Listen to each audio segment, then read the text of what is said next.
Hello students, welcome back to my channel.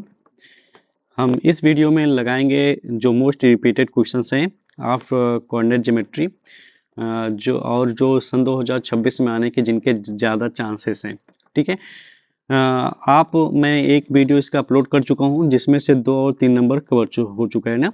बचा है 3 number हमारा। और तो 3 नंबर और के लिए एक्सरसाइज 7.2 में कुछ इंपॉर्टेंट क्वेश्चन हैं जो विगत वर्षों में बहुत बार पूछे गए हैं। ठीक है। तो हम देख लेते हैं कौन कौन से क्वेश्चन की जो पूछे गए हैं मोस्टली, और जिनकी संभावना भी है आने को। बात आई समझ में।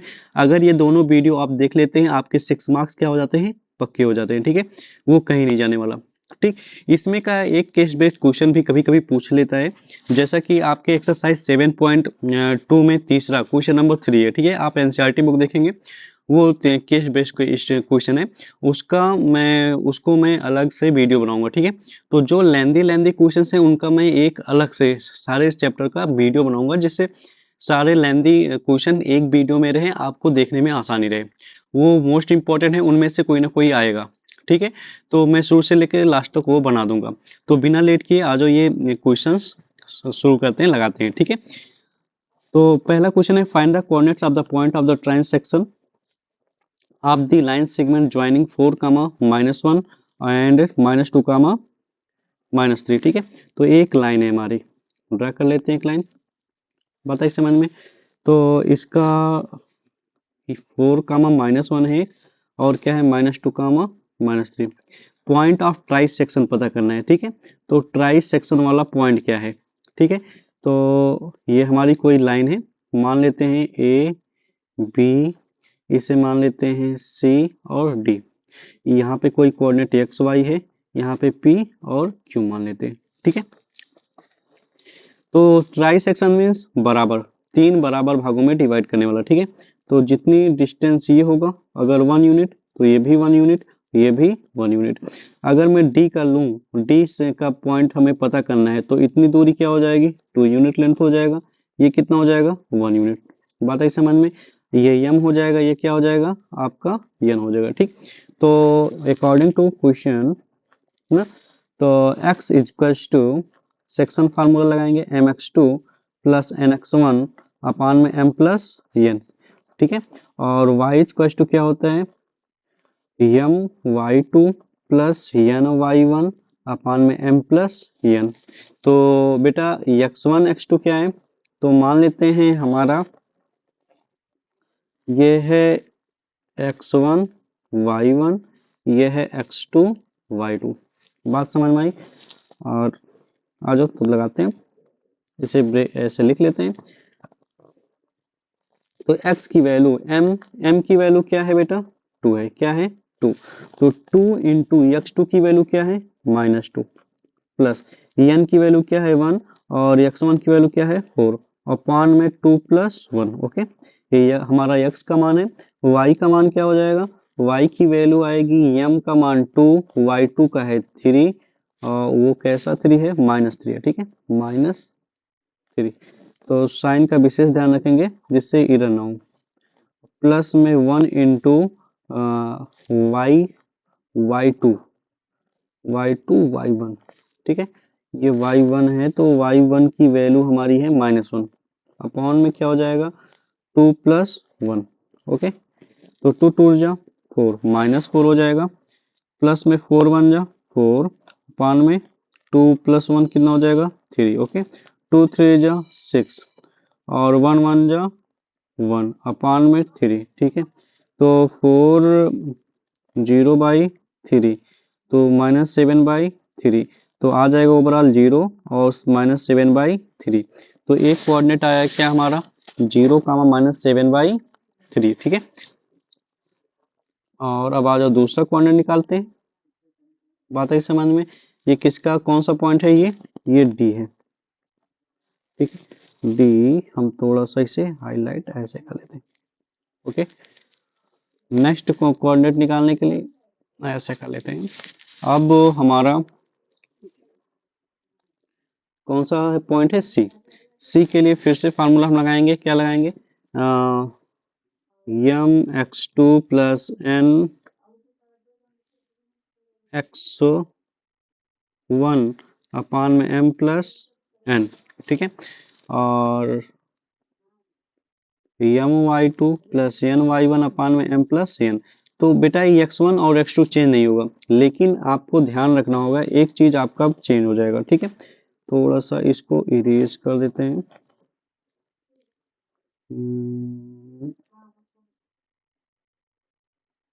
ये ठीक है, क्योंकि हमारा यम एन क्या हो जाएगा, चेंज हो जाएगा। ओके,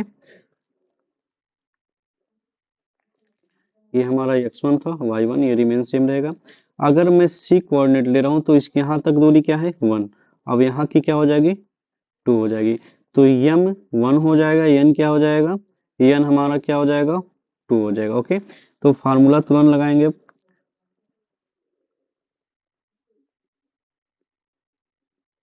ठीक, तो यम की वैल्यू क्या हो गई, 1। x2 की वैल्यू क्या थी, -2 लिख लेंगे। n की वैल्यू क्या हो जाएगी हमारा, 2, और x1 की वैल्यू क्या थी, 4 लिख लेंगे, और अपॉन में क्या, 1 प्लस का 2 हो जाएगा। ठीक, और m की वैल्यू हमारे पास में 1 आई, y2 की वैल्यू क्या है, -3 है, प्लस n की वैल्यू क्या है, 2 है, y1 की वैल्यू हमारे पास क्या है, -1, अपॉन में क्या हो जाएगा, 1 प्लस 2। ओके, इतनी बात क्लियर है। 2 1 जा 2, 4 2 जा 8 अपॉन में 3, ठीक है। 3 1 जा 3, और प्लस माइनस माइनस, और 2 1 जा 2, 2 1 जा 2 अपॉन में 3 हो जाएगा। 8 में से जो है 2 जाएगा, 6 आएगा, अपॉन में 3, और 3 2 कितना हो जाएगा, 5 हो जाएगा, अपॉन में 3 हो जाएगा। ठीक है, 3 2 जा 6 2, और -5/3। ओके, तो ये हमारा एक कोऑर्डिनेट और आया। बात आई समझ में, 2 -5/3। तो ये हमारा कौन सा पॉइंट है, सी वाला।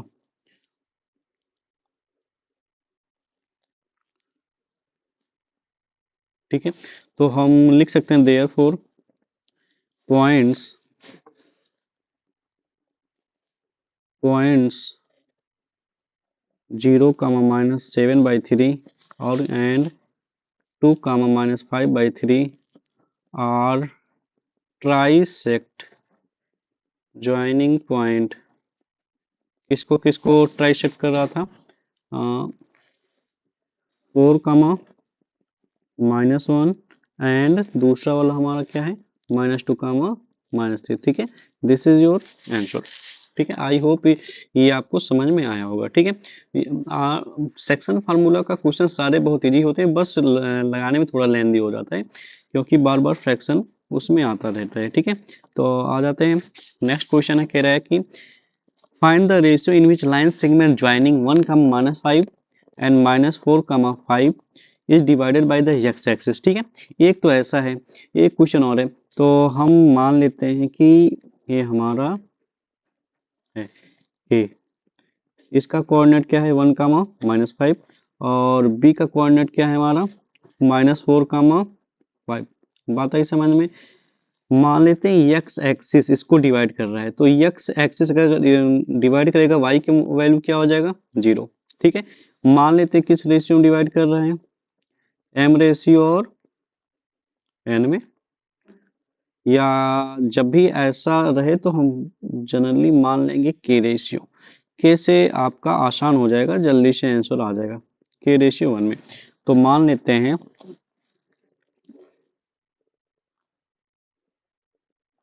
Late 1, -5 and -4, 5 divides x-axis in ratio के रेशियो 1। Therefore, इसलिए अकॉर्डिंग टू क्वेश्चन, जो 0 इजकल्स टू y का कोऑर्डिनेट क्या होता है, y इजकल्स टू my2 प्लस ny1 अपॉन में m प्लस n। ओके, होता है। तो y का कोऑर्डिनेट क्या है हमारे पास, 0 है। ठीक है, और यम क्या है हमारा, k है, n क्या है, 1 है। तो 0 इजकल्स टू यम का वैल्यू k, के इंटू क्या होगा, y का वैल्यू कितना है, y2 5 है, ठीक है, n की वैल्यू 1 है, और इसका मल्टीप्लाई करेंगे किससे, -5 से, किससे करेंगे, -5 से, ठीक, अपॉन में k+1, k+1 का बेटा अपॉन में इसे 1 लिख सकते हैं, ये इसका मल्टीप्लाई इससे होगा और इसका इससे, तो हो जाएगा कितना, 0, तो इस ऊपर वाले का मल्टीप्लाई 5 और k का 5k हो जाएगा, और प्लस माइनस माइनस 5 1 जा 5 -5 इजक्वल्स टू इधर क्या आएगा, 0, ठीक है, तो आया कितना, 5k इजक्वल्स टू 5, और k इजक्वल्स टू क्या होगा, 5 5 get cancel, k equals to क्या आया, 1, therefore k ratio will be k ratio 1, इसका मतलब 1:1 हो गया, ठीक है, हमें x एक्सिस का पॉइंट भी पता करना है, ठीक है, तो x इक्वल टू क्या हो जाएगा, mx2 प्लस nx1 अपॉन में m प्लस n, ओके, तो m की वैल्यू हमारे पास में कितना, m की वैल्यू भी 1 है, तो अगर 1:1 आ जाए, तो एक मिनट, अगर 1:1 आ जाए तो x1 प्लस x2/2 का डायरेक्ट फार्मूला लगाएंगे, ठीक है, ठीक है, बाई यहाँ यहाँ लिख लेंगे हम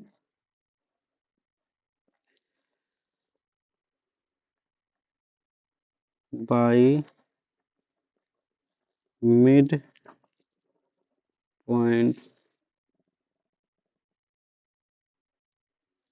फार्मूला, ठीक है, अगर कोई मिड पॉइंट पे पॉइंट आ जाए तो इससे ये आपका सेक्शन फार्मूला है, ठीक है, by mid point section formula, section, यहाँ सेक्शन फार्मूला मेंशन कर लेंगे, ठीक है, तो x की वैल्यू क्या आ जाएगी हमारा, x is equals to x1 का मान कितना था हमारा, 1 था, प्लस में x2 का वैल्यू कितना था, -4 अपॉन में क्या हो जाएगा, 2, ओवरऑल x इक्वल टू क्या हो जाएगा, 1 -4 अपॉन में 2, तो आ जाएगा -3/2, ठीक है, -3/2 किसकी वैल्यू आई, x की वैल्यू, बात आई समझ में, तो देयरफॉर -3/2, 0 डिवाइड्स लाइन ज्वाइनिंग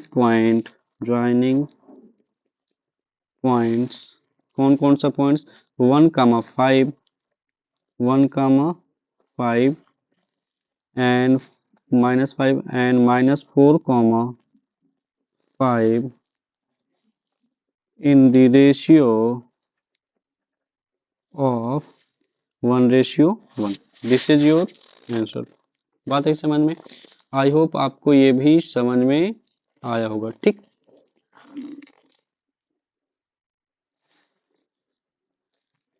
ये -3,2 है, -3/2, 0, ठीक, नेक्स्ट क्वेश्चन आ जाओ, देखते हैं कौन सा क्वेश्चन है, कह रहा है कि तीसरा है, इफ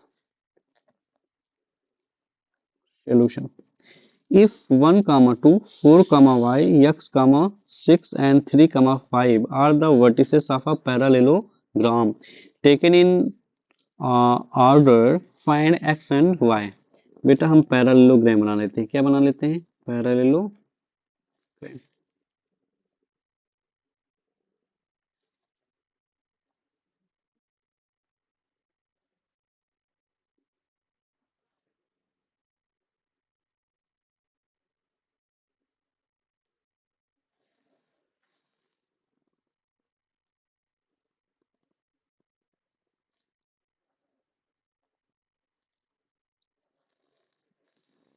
ये हमारा बन गया पैरेललोग्राम, ठीक है, तो 1, 2, 4, y, x, 6, 3, 5, एक्स वाई हमें पता करना है, क्या पता करना है, एक्स और वाई, तो हम थोड़ा डायगोनल भी मिला लेते हैं, ठीक, और हम जानते हैं कि जो डायगोनल होते हैं एक दूसरे को बाइसेक्ट करते हैं। बात है समझ में। मान लेते हैं ये क्या है, पी क्यू है, क्या है, पी और क्यू है यहाँ का कोऑर्डिनेट, ठीक। ये कोऑर्डिनेट क्या है, पी और क्यू है, ठीक है। According to question, here 1, 2, 4, y, x, 6 and 3, 5 are the vertices of parallelogram। ये क्या है, पैरेललोग्राम है। and we know diagonals of parallelogram are bisect each other। क्या करते हैं, एक दूसरे को बाइसेक्ट करते हैं। therefore p इक्वल्स टू अगर मैं डायगोनल इसका नाम रख दूं ए, क्या लिख देते हैं, ए बी सी डी, ठीक है।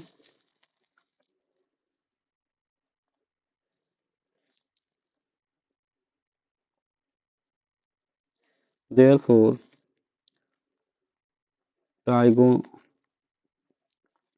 डायगोनल एसी पे देखेंगे, डायगोनल एसी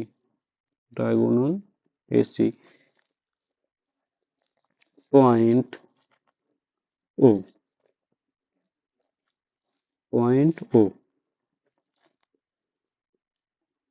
थोड़ा कलर चेंज कर लेते हैं, ठीक। Point O, P equals to क्या लगेगा यहाँ पे, अगर डायगोनल बराबर बाइसेक्ट करते तो 1:1 में डिवाइड करेंगे। फार्मूला कौन सा लगेगा, मिड पॉइंट वाला फार्मूला लगेगा, ठीक है। तो P इक्वल्स टू क्या हो जाएगा, 1 प्लस में x अपॉन में 2, ठीक है। एंड Q इक्वल्स टू क्या हो जाएगा, 2 प्लस 6 अपॉन में 2। बात है समझ में, होना चाहिए कि नहीं होना चाहिए ना।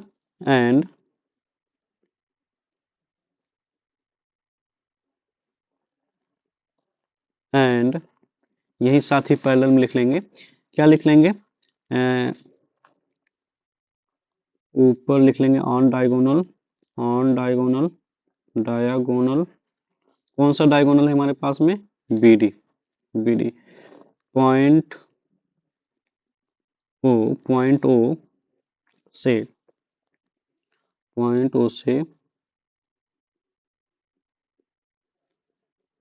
P इक्वल्स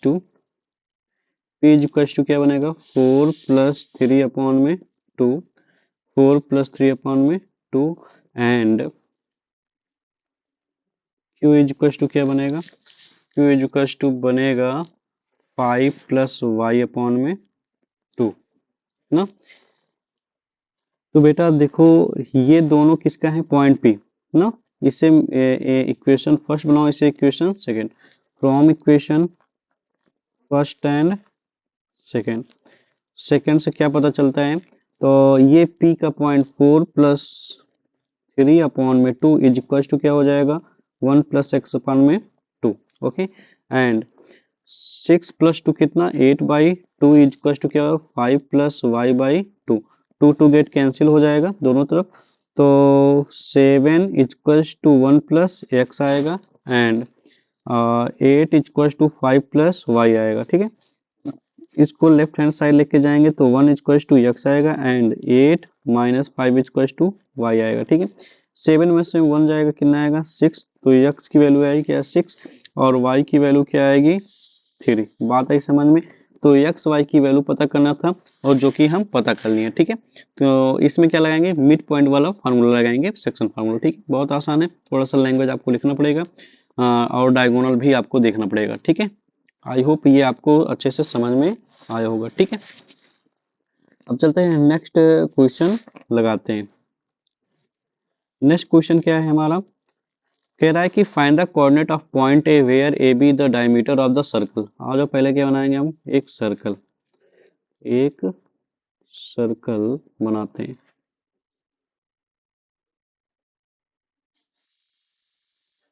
ठीक है, एक सर्कल बन गया।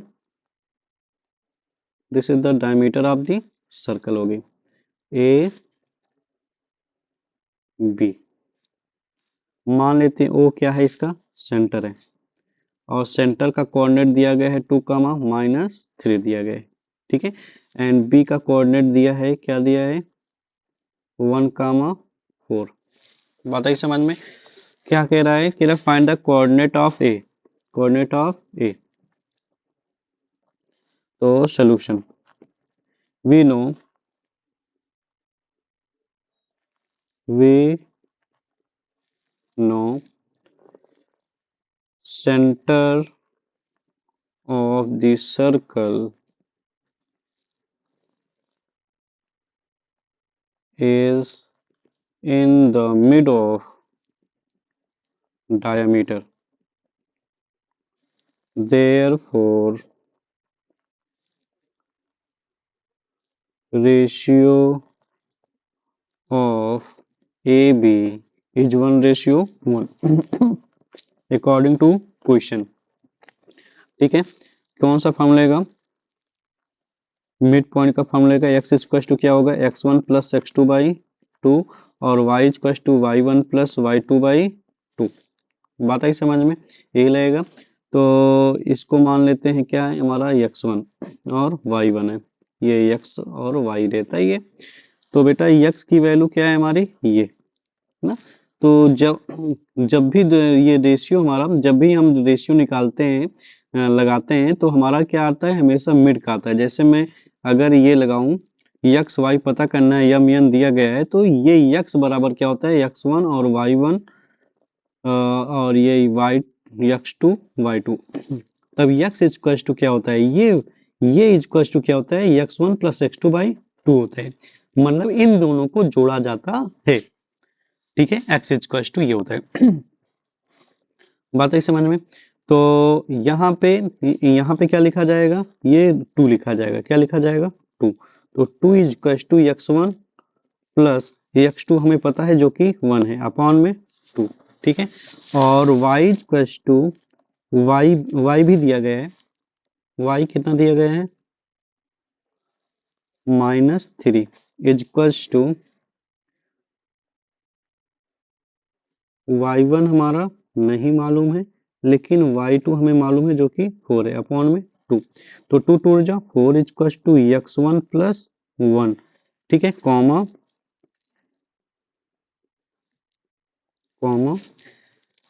2 3 जा 6, वो भी माइनस का 6 इक्वल टू y1 प्लस का 4। ओके, तो 1 को ट्रांसपोज करेंगे तो 4 - 1 इक्वल टू x1 हो जाएगा, और -6 4 को ट्रांसपोज करेंगे -4 हो जाएगा, तो y1 हो जाएगा। तो x1 इक्वल टू 4 में से 1 जाएगा, क्या आएगा, 3, एंड y1 इक्वल टू क्या हो जाएगा, 6 में से 4, 6 4 कितना हो जाएगा, 10 हो जाएगा। बात है समझ में? आई होप x1 और y1 हमें पता है। सो देयरफॉर कोऑर्डिनेट क्या बना हमारा, 3, -10। Therefore, the the coordinates the the coordinates of point A is 3, -10। This is your answer। बात आई समझ में?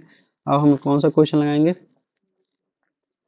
Find the area of rhombus if its vertices are 3, 0 and 4, 5 and -1, 4, -2, 1, -1, 4, -2, और -1 टेकन इन ऑर्डर। ठीक है, तो हम बनाते हैं एक रोम्बस। क्या बनाते हैं, रोम्बस।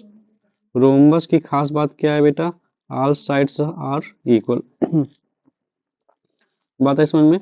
एरिया ऑफ रोम्बस 3, 0, पहले ऑर्डर में लिख लेते हैं, 4, 5 एंड -1, 4 एंड -2, -1। बात आई समझ में। तो ये है डायगोनल और ये D2 ना। तो इसमें हम एरिया ऑफ रोम्बस क्या होता है बेटा, area of rhombus equals to 1/2 D1 into D2। ये आपके हिंट के लिए। तो पहले हमें D1 D2 पता करना होगा। बात आई समझ में। तो length of A B C D, so according to question AC length of AC is equals to, हम लगाएंगे formula distance x2 minus x1 का whole square plus y2 minus y1 का होल स्क्वायर। ठीक है, AC का जैसे लगाएंगे क्या हो जाएगा, मान लेते हैं x1 ये है, y1 ये है, x2 ये है, y2 ये है। तो -1 -3 का होल स्क्वायर प्लस में 4 -0 का होल स्क्वायर इक्वल्स टू आएगा, क्या आएगा, -1 -4 का होल स्क्वायर प्लस 4 का होल स्क्वायर आएगा 16 + 16। ठीक है, तो आएगा कितना, ऐड करेंगे √32 और ये होता है 4√2। कितना होता है, 4√2। बात है समझ में। अब दूसरा length of diagonal S B D का जो लेंथ क्या होता है 4 कामा क्या होगा, फिर से ही हम लगाएंगे x2 माइनस x1 का whole square plus y2 minus y1 का होल स्क्वायर। ठीक है, आई होप ये इतना आपको क्लियर होगा। तो अब की बार क्या करेंगे, हम इससे मान लेते हैं x1 y1, इससे x2 y2 मान लेते हैं। ठीक है, तो फार्मूला लगाएंगे तो हो जाएगा क्या, x2 का मान -2 है, ये x1 का मान -4 है, प्लस है, +4 मतलब अगर प्लस क्या होता है x2 माइनस x1, तो +4 है तो इसमें से माइनस करेंगे तो -4 ही आएगा। ठीक है, प्लस में -1 और -1 में से -5। ठीक है, स्क्वायर हो जाएगा, इज प्लस -4 और -2 ऐड होके हो जाएगा -6 का होल स्क्वायर प्लस में 5 और -1 और -5 जुड़ के हो जाएगा -6 का होल स्क्वायर। तो 6 6 जा 36, 6 6 जा 36 हो जाएगा 72। तो होता है क्या, 6√2 आएगा। क्या आएगा, 6√2। अगर जिस किसी को नहीं आएगा 72 का फैक्टराइजेशन कर लेना। ठीक है, तो 6 इसका पेयर बना तो 6 आ जाएगा बाहर, √2 अंदर रह जाएगा। ओके, अब वी नो अब यही वाला फार्मूला लिखेंगे। नाउ वी नो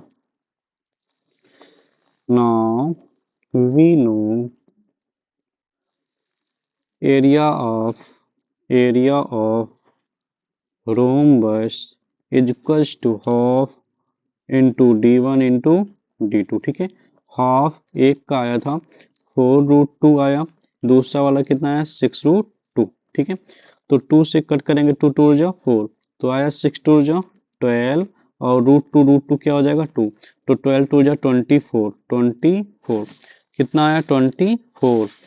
तो एरिया है तो therefore area of rhombus is 24 square unit. बात आई समझ में। This is your answer. ठीक है, आई होप आपको समझ में आया होगा। इन क्वेश्चंस में से कोई ना कोई एक क्वेश्चंस 3 नंबर का पूछा गया है और इम्पोर्टेंट इसीलिए ये बन जाते हैं, इसीलिए आपके पेपर में आने की संभावना इनका बढ़ जाता है। तो मैंने 2 वीडियो इस कोऑर्डिनेट ज्योमेट्री से बनाया है। ठीक है, और जिसमें से मैंने 6 नंबर कवर अप किए हैं। जो बच्चा इन क्वेश्चंस का प्रैक्टिस बार बार करेगा, लगाएगा, तो उसे 6 नंबर पक्के मिलने वाले हैं। ठीक है, तो आई होप आपको ये अच्छे से समझ में आया होगा। मिलते हैं नेक्स्ट वीडियो में और भी चैप्टर्स के इम्पोर्टेंट क्वेश्चंस के सलूशन के साथ में। अब हमारे पास समय नहीं है, तो सिर्फ क्या करें, हम इम्पोर्टेंट क्वेश्चन जो बहुत बार आया है हम फोकस करें, वही क्वेश्चन लगाएं। ठीक है, मोस्टली जो क्वेश्चंस पूछे जाते हैं जरूरी नहीं है यही आए, ऐसा आए ये जरूरी है। आप क्वेश्चन को लगाना सीखें, कैसे लगाया जाए एक टाइप का और अन्य। जैसे मैंने एक क्वेश्चन बता दिया, अब इसमें का डिजिट चेंज हो जाए, जो बच्चा ना लगा पाए समझ लो गड़बड़ है। आप इसीलिए जब भी क्वेश्चन लगाएं समझ के लगाएं, एक क्वेश्चन ऐसा लगाएं कि उस तरीके का चाहे जितना क्वेश्चन है लगा ले जाए। बात है समझ में? तो मेन बेनिफिट वहां है। ठीक है, आई होप आपको समझ में आया होगा। जहां भी डाउट रहे, जहां भी ना समझ में आए, जहां पे एरर लगता हो, आप जरूर कमेंट बॉक्स में करें, हम उसे सुधारने की कोशिश करेंगे। बात आई समझ में? मिलते हैं नेक्स्ट वीडियो में। आपको वीडियो अच्छा लगा हो तो लाइक, सब्सक्राइब और फॉलो करना ना भूलें। तब तक के लिए धन्यवाद।